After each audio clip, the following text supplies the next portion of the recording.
I'm now joined by a KCOU sports alum and current ESPN broadcaster for a number of schools in the Northeast. He has experience with Learfield, Westwood One, and what seems like every facet of in the baseball world. He was the 2019 Southern League Broadcaster of the Year at the AA level. I'm pleased to welcome Steve Goldberg here to Sports Mania. Welcome. Hey Mickey, how's it going, man? Yeah, It's great to going be great. on with you and, appreciate you reaching out. It's really exciting to, kind of be looped back into the Mizzou community and speak to some people here on KCOU. Are you out in the Northeast right now? I am, yeah. I'm actually based in the Boston area right now. So, yeah, doing a lot of work with some Ivy League schools, Harvard and Dartmouth up here. Also a little bit at UMass Lowell as well. And they've had a nice basketball team too over the past couple of years. So that's been fun to call some games for them. Did an America East tournament game last year and a bunch of the Ivy League games too, which are, so much fun and really, really competitive, a lot of different sports. So, yeah, it's a great place to be, and I've been enjoying it up here. That's cool. Well, glad to have you back kind of into the loop of KCOU and everything here on Sports Mania. I'd like to start out with your decision to come out here to Mizzou. Obviously, the KCOU sports department not as established as it is now. We were kind of talking about it off air before, but was play-by-play something that you wanted to do coming out here, or was it a little bit different?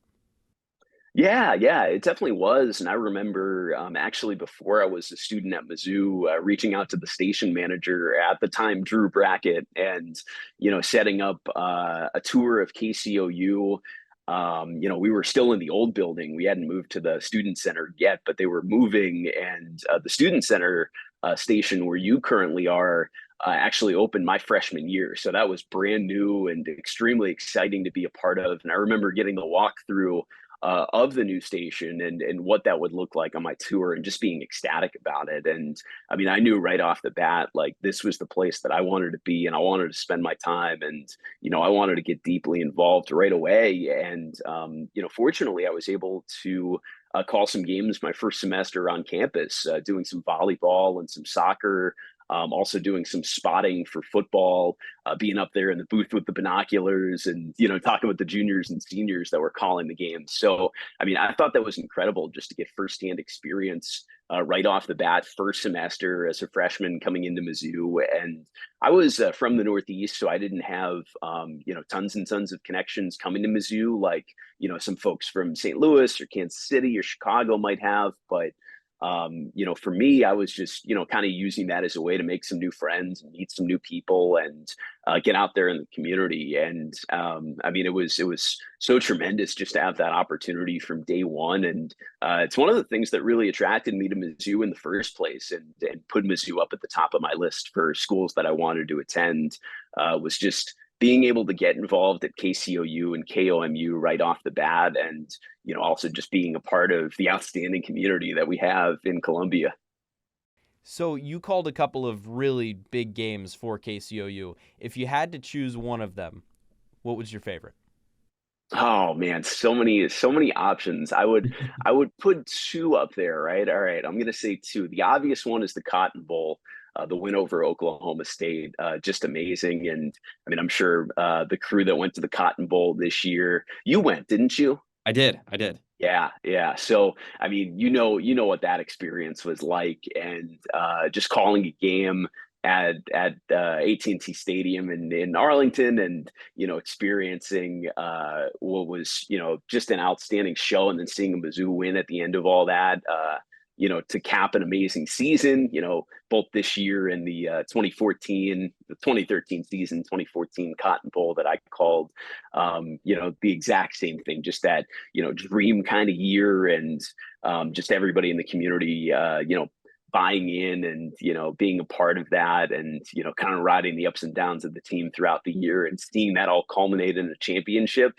I mean, there's nothing like that, and the Cotton Bowl is one of the biggest games in the country. So seeing Mizzou and seeing people that I knew, and I'm sure this year for you, people that you knew, on that stage. And I mean, just amazing to play a small part in that, and to be able to have that opportunity. But the other game that was up there too, in addition to that, was the win over Georgia in Athens, and Reed Foster and I went down to Athens. We had kind of circled that game earlier in the year because we were, dividing up our road trips, and I don't know how you guys do it now, but we each took one road trip, I believe, in a couple of home games. I was a junior at the time that year, and second year in the SEC, still a newcomer, first ever trip to Athens, and coming out and upsetting a Georgia team that they wound up taking a couple of more losses later in the season, and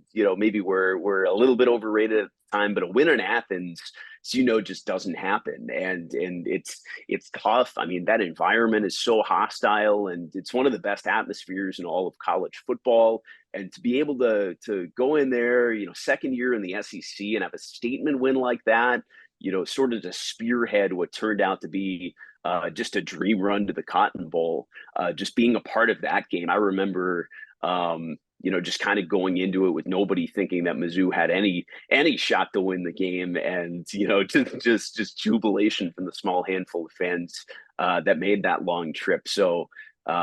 Being a part of a really long road trip like that, and getting to experience Atlanta and going through Atlanta for the first time, and then spending a lot of time on campus in Athens, which is an outstanding place if you haven't been.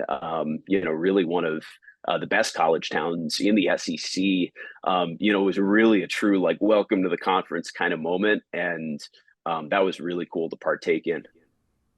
Yeah, and certainly a lot of parallels from that team to this team this year. So a lot of fun kind of tracking back that history of KCOU and Missouri Tiger football. But in addition to that, one thing that we do with our staff here is we send people out to summer collegiate baseball. We really encourage people to apply for summer collegiate baseball jobs. And you, if I'm not mistaken, went to the Cape Cod Baseball League. I did as well. I'd be remiss if I didn't ask you about it. How was that experience? I love the experience of calling games on Cape, and for a number of reasons. I mean, number one, Cape Cod is a beautiful place to spend the summer. If you're listening out there and you haven't been up there or haven't been up there that time of the year, the beaches are incredible, the weather is amazing, and the people are just phenomenal. I mean, it's all these little small towns, but they all kind of use baseball as a way to come together. And games are free to attend, so people will be throwing their lawn chairs out there early and reserving their seats. And you almost feel like for a few weeks over the summer you're intertwined with that community. And I mean, I remember people coming up to me and asking me what was going on with certain games, and trying to follow some of the players, and some of like the ups and downs of the season and what was going on. There was just like a general real buzz around the baseball league, which is so cool, just for a collegiate league. And essentially nobody's at the time, but the future of Major League Baseball. And you get to see a lot of guys on Cape Cod that end up being drafted in the first few rounds of the MLB draft the next year. And a lot of them go on to to have nice careers playing professionally at the highest level. So getting to see some of that before it blossoms, and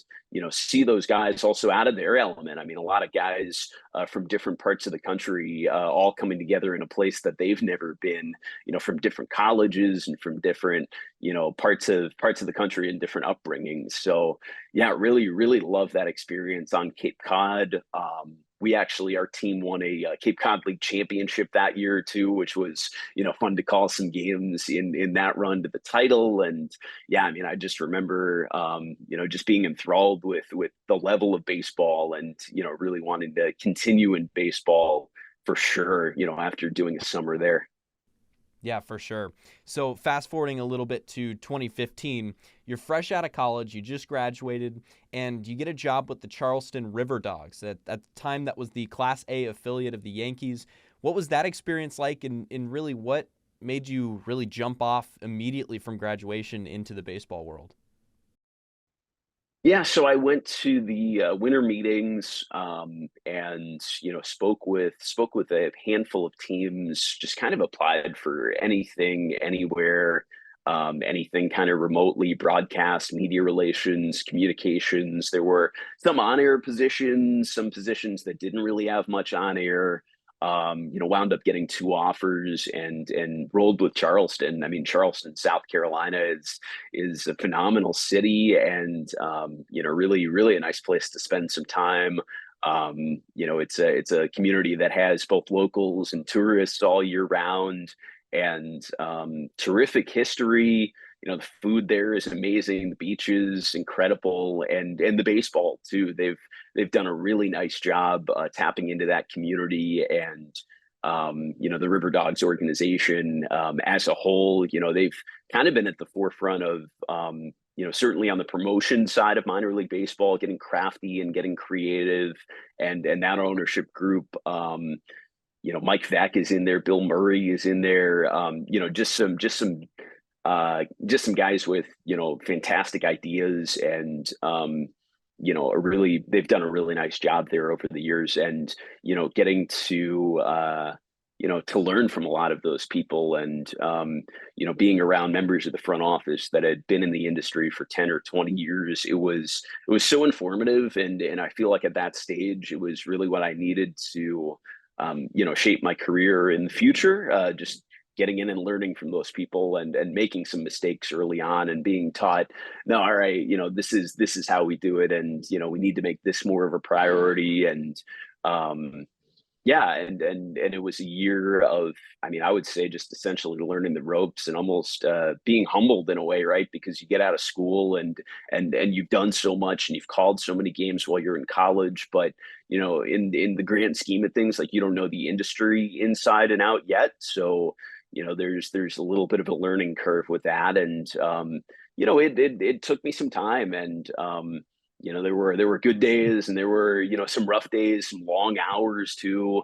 Times where you feel like you're being pulled in a million different directions, and your priorities are maybe conflicting with the organization's priorities, and you kind of need to learn how to navigate all that when you're in the minors. So yeah, really really love that experience in Charleston, and kind of helped mold me into who I became professionally. So, and who I am now.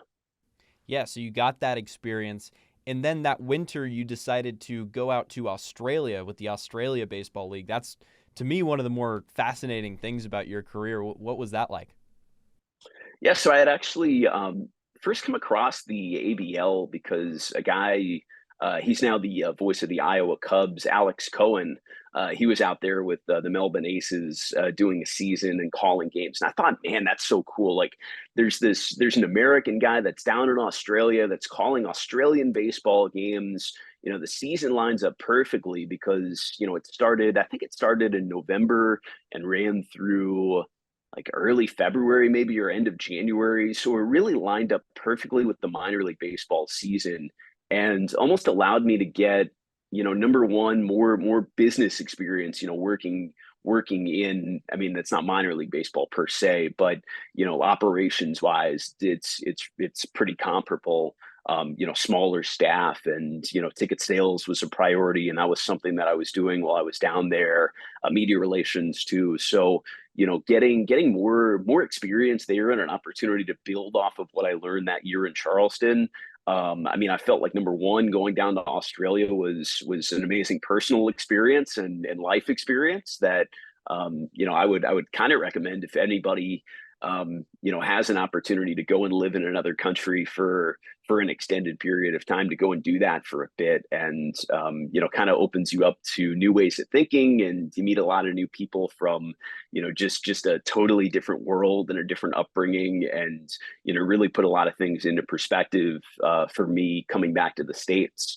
In addition to that, professionally, it was another building block, and I feel like it sort of allowed me to skip a year, slogging through the minors and trying to grind my way up, and into a higher role here in the States.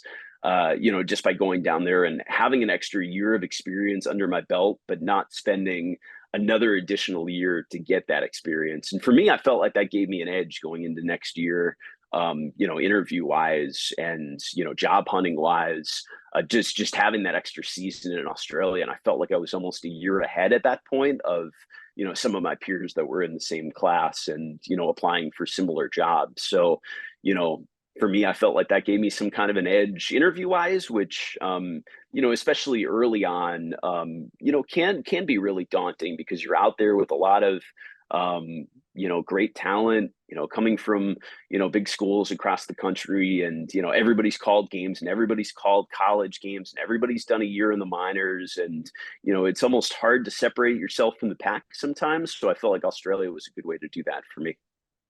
Right. And then from there, you didn't stop moving around. You had stops in Texas, Alabama, North Carolina, and then finally New Hampshire.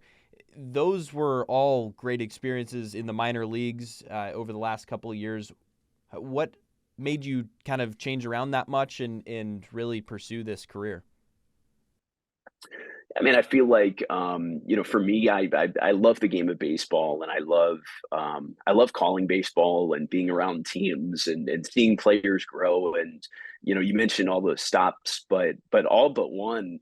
I mean, outside of Charleston, everywhere else was at the AA level, which is a level of baseball that I really enjoyed too. And I feel like from a prospect standpoint is by far like the best place to be to see high quality baseball throughout the year. And the guys who move on and the guys who excel at that level, both on your team and on other teams, are guys that work their way up, and a lot of them wind up being big role players or even superstars at the major league level within a year or two. So it was almost, there's a sense of, okay, this guy is, making the last adjustments, on the path to becoming a big leaguer, and being a small part of that, being around those guys and being able to tell those stories.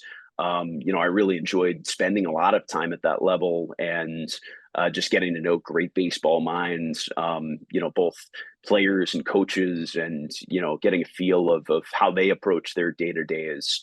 On top of that too, I really liked, living in a lot of different places and having a lot of new experiences and, being a part of various communities around the country. And, a lot of those cities are, mid-sized cities, and they're, cities with, a lot of growth and, a lot of potential and, some pretty cool draws in all those places too. I mean, Mobile, you had the Mardi Gras scene, and the food scene was tremendous. All the seafood and some of the Cajun influence down there, and Winston-Salem, North Carolina is a cool city because there's like a city side of it, and then there's a Wake Forest side of it too. But you're also close to Charlotte and you're close to Raleigh, and I mean I love being in that area too for a couple of years. So yeah, I mean spending time in all those different places, I feel like really shaped me as a person.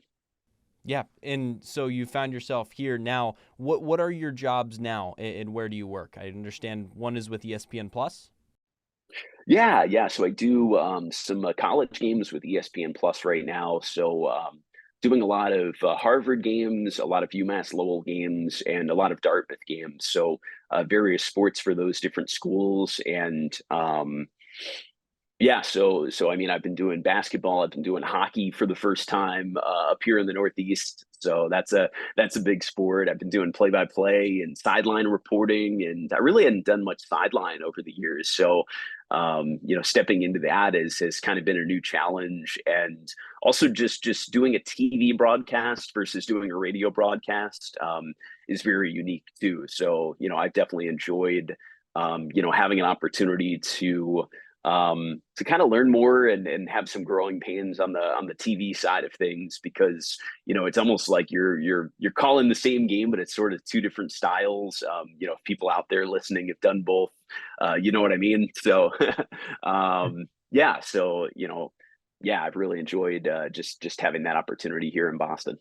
A lot of people don't talk about the differences between radio and TV. TV is a little more team oriented, isn't it?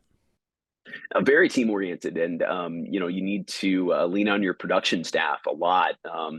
whether it's your technical director, your camera operators, they're sort of your lifelines when you're calling the game. And um, you know, some of the schools that I've worked with have, just had terrific crews, and fortunately, I've been blessed to work with a lot of great people and a lot of people that really know what they're doing on the technical side of things. And being able to work with them, I feel like amplifies the broadcast and brings that out. So yeah, I've really enjoyed that. Yeah, and then bring it back full circle. How has your experience at KCOU impacted your career? That's a good question. I mean, I would say in a lot of ways, I feel like KCOU was kind of that initial building block to going on and realizing that dream, and taking the career more seriously. And back at KCOU, we were just we were a smaller station at the time, but we were starting to grow into more, calling more sports, and we were, doing some road trips for the first time too. So, we really saw a lot of growth and development at KCOU during the time that I was on campus. And, I feel like it taught me a handful of skills. Number one is advocating for yourself in a crowded room, which, a lot of times you're there in some of those media scrums, and you feel like you're small, but you're kind of bigger than you realize. And you're in that group, and you're on that same level playing field as any other person who's being paid to be there.